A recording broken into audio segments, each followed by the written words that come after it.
Yeah. Victoria Hislop's debut novel, The Island, was set in Greece, and it was made into a Greek TV series, attracting, in the end, record ratings. And now Victoria's back with her new book, Postcards from Greece. It's illustrated with photographs that bring the beauty of the country to life. Victoria's here with us. Before we talk to her, though, here's Dan Stevens, who played Matthew Crawley in Downton Abbey, reading an extract.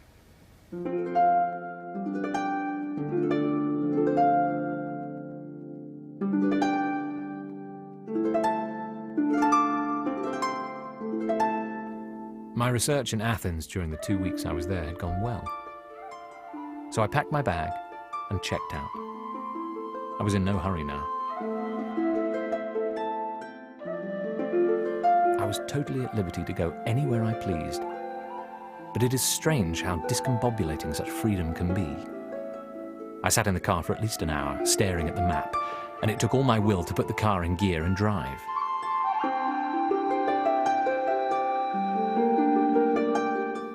I knew I was heading east because the sea was behind me, but I had no fixed destination and no idea where instinct or fate would take me. It was the beginning of my travels. This was all I knew.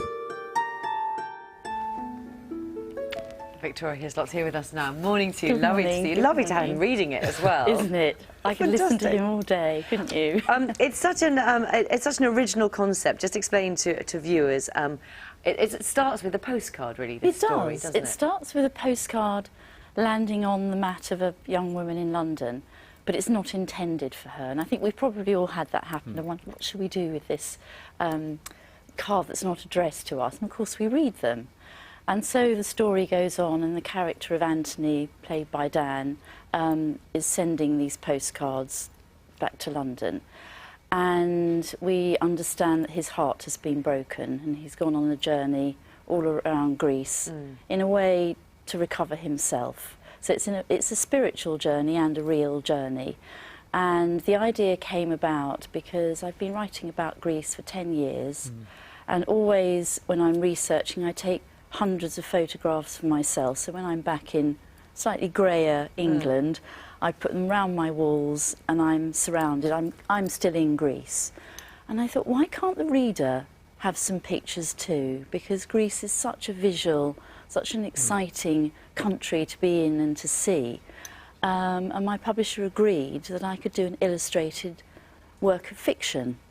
Which is really rare, and really rare to have colour photos in a book like this. Yes, Yeah. I'm not sure anybody's done it, certainly in the last 10 or 15 years. And the idea of the postcards obviously goes perfectly with the idea of showing people where this man has travelled. So it sort of seems obvious now that the book should have pictures, but they're very vivid, and they are.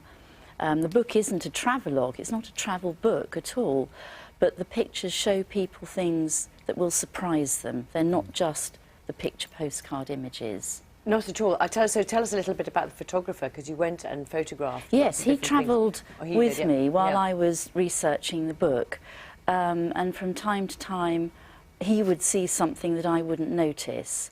For example, there's a picture of a man standing on the top of a mountain in the mist, right on the peak of a mountain in silhouette. And I was looking the other way, and he said, "Look at that."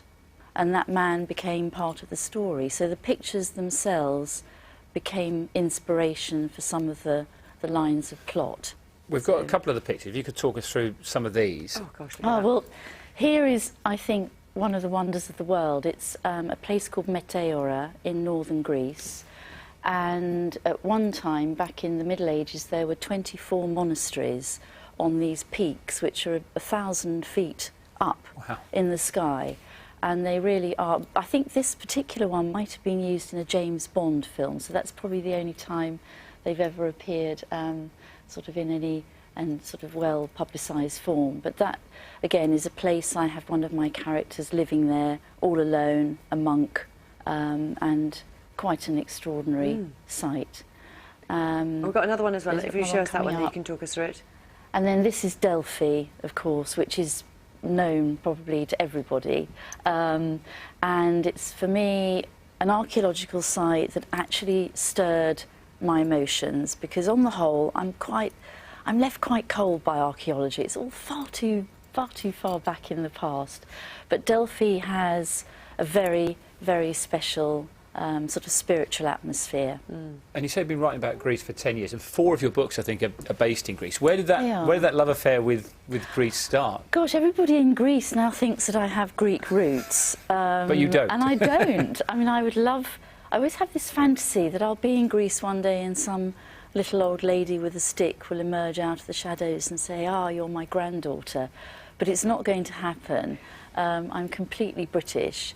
But it stems from my first visit in the 70s when I was a teenager, and I stepped off the plane and we took a bus into Athens, and I absolutely fell in love with it. And ever since, I've been there every year. I now have a house in Crete. I've learnt the language. Many of my friends are Greek, and I'm there not quite half the time, but a huge amount of the time. I'm there every month, and I've just come back from a 7-week stay. And I'm lucky because I can write. I have this perfect excuse now for being there, that it inspires me. Do you send postcards? Because I wonder whether postcards... We still send them, but whether Do you? Yes, so whether it's a sort of... most of our family still send postcards. Gosh, how so lovely. whether it's a sort of dying art, do you think, postcards? Oh, I think it is. I'm always amazed when I get one. You know, you don't throw them away, do you? Used to the old days, they'd come once a week in the summer.